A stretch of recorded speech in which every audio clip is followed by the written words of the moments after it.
কাৰ বিৰুদ্ধে তিনিচুকীয়া জিলাৰ কাকপথাৰত তীব্ৰ প্ৰতিবাদ। কাকপথাৰ আঞ্চলিক ছাত্ৰ সন্থা আৰু জাতীয়তাবাদী যুৱ ছাত্ৰ পৰিষদে সাব্যস্ত কৰে প্ৰতিবাদ। কাৰ প্ৰতিলিপি দাহ কৰি আছুৱে সাব্যস্ত কৰে প্ৰতিবাদী কাৰ্যসূচী। সমান্তৰালকৈ প্ৰধানমন্ত্ৰী, দেশৰ গৃহমন্ত্ৰী অমিত শ্বাহ আৰু ৰাজ্যৰ মুখ্যমন্ত্ৰী পুত্ৰলিকা দাহেৰে সাব্যস্ত কৰে প্ৰতিবাদ। BJP go back, Narendra Modi হুঁচিয়াৰ, হিমন্ত বিশ্ব শৰ্মা হুঁচিয়াৰ, RSS হুঁচিয়াৰ শ্লোগানেৰে উত্তাল কৰি তোলে কাকপথাৰৰ আকাশ বতাহ।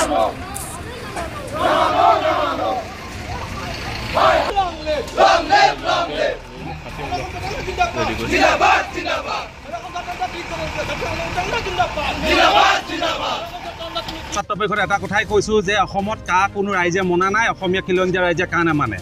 আপোনাৰ 2014 চনৰ 31 ডিচেম্বৰ তাৰিখলৈকে তেওঁলোকে কৈছে যে তেওঁ ৰাষ্ট্ৰৰ পৰা তেওঁলোকে নাগৰিকত্ব প্ৰদান কৰিব। এইটো কি ধৰণৰ কথা? 2014 চনটোতো অসম চুক্তি ৰূপায়ণৰ কথা আছিল, অসম চুক্তিক নস্যাৎ কৰিছে তেওঁলোকে। এইটো অসম জাতীয়তাবাদী যুৱ ছাত্ৰ পৰিষদে মানি ল'ব নোৱাৰে আৰু কোনো কাৰণতে তেওঁলোকে আজি কাৰ নিয়মাৱলী যিটো প্ৰযোজ্য কৰিছে, অসমৰ ৰাইজ শান্ত হৈ বহি নাথাকে। অসমৰ মুখ্যমন্ত্ৰী ডাঙৰীয়াই বদন ফুকন হ'বলৈ গৈ আছে, বদনবৰ ফুকন হ'বলৈ গৈ আছে। অসমীয়া জাতিক সুৰক্ষিত নকৰিলে এইটো ডাঙৰ কথা হৈছে। বিজেপি চৰকাৰে, অসমৰ ৰাজ্য চৰকাৰে বিশেষকৈ অসমীয়া খিলঞ্জীয়া স্বাৰ্থত অসমীয়া জাতিটোক সুৰক্ষিত নকৰা প্ৰসংগটো অসম যুৱ ছাত্ৰ পৰিষদে সহজভাৱে ল'ব পৰা নাই। অসমীয়া জাতীয় যদি ৰাজনৈতিকভাৱে সবল হ'ব নোৱাৰে, ৰাজনৈতিকভাৱে যদি কাম কৰিব নোৱাৰে, যদি আজি বিদেশৰ পৰা বহিৰাষ্ট্ৰৰ পৰা যদি তেওঁলোকে প্ৰৱজন ঘটাই অসমক বাংলাদেশী চৰণীয়া পথাৰ কৰিবলৈ গৈছে, অসম জাতীয়তাবাদী যুৱ ছাত্ৰ পৰিষদে কেতিয়াও মানি নলয়। সেইকাৰণে বিজেপি চৰকাৰ সকলো লোকসভা আগন্তুক লোকসভা ইলেকশ্যন আহি আছে। এই লোকসভা ইলেকশ্যনত খালি আপোনালোকক একেকে ৰাইজে দিব।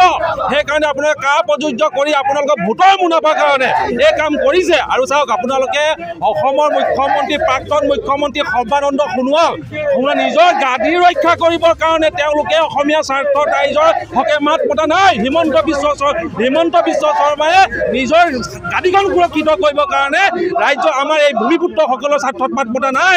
তেওঁ অকল কৈছে যে আঁচনি দিম, আঁচনি দিলে নহ'ব, আপুনি আঁচনি ৰূপায়ণ কৰি থাকক, সেইবিলাক আমাৰ ক'বলগীয়া নাই। কিন্তু জাতিটো প্ৰথমে সুৰক্ষিত কৰি লওক।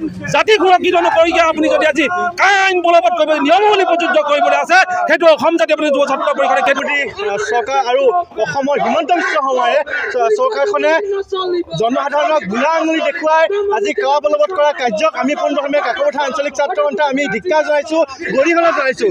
আৰু আমি আজি এই প্ৰতিবাদী কাৰ্যসূচীৰ দ্বাৰা এই চৰকাৰখনক স্পষ্টকৈ আমি কৰিব বিচাৰিছিলোঁ, অসমীয়াই কা মানি লোৱা নাই, আমি ছাত্ৰ সন্থাই কা মানি লোৱা নাই।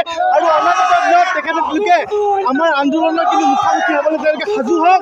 আমি পুলিচৰ ৰঙা চকু, চৰকাৰৰ ৰঙা চকুলৈ আমি ভয় নকৰোঁ।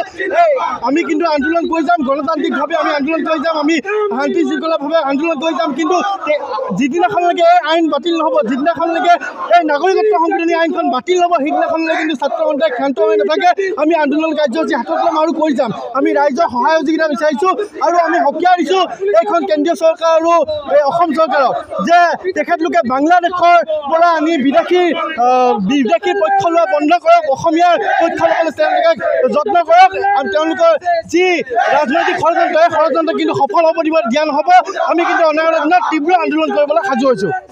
অসম ছাত্ৰ সন্থা, জাতীয় জনগোষ্ঠীয় সংগঠনে ধাৰাবাহিক আন্দোলন কৰা স্বত্তেও যি বিজেপি চৰকাৰখনে এই নাগৰিকত্ব সংশোধনী বিধেয়ক, যি জাতিদ্ৰোহী বিধেয়ক, এই বিধেয়কখন বাতিল কৰাত তেখেতসকলে কোনো ধৰণৰ একো পদক্ষেপ গ্ৰহণ নাই কৰা। সেয়ে আমি অসম ছাত্ৰ সন্থা আৰু কাকপথাৰ আঞ্চলিক ছাত্ৰ সন্থা আৰু জাতীয় দল সংগঠনৰ আমি একলগ হৈ এই বিধেয়কখন আমি প্ৰতিলিপিখন আমি দাহ কৰিছোঁ। যিহেতুকে এই কা আন্দোলন কৰি থকালৈ ধাৰাবাহিকতা বজাই ৰখাৰ পিছতো এই চৰকাৰখনে যি অসমীয়া বিৰোধী, অসমীয়া বিদ্বেষী যি এক মনোভাৱ লৈ তেখেতলোকে যি কাখন বলবৎ কৰিব বিচাৰিছে, এই কথা কোনো পৰ্যায়ে অসমবাসী ৰাইজে অসম ছাত্ৰ জাতীয় জনগণে মানি লোৱা নাই আৰু নলয়।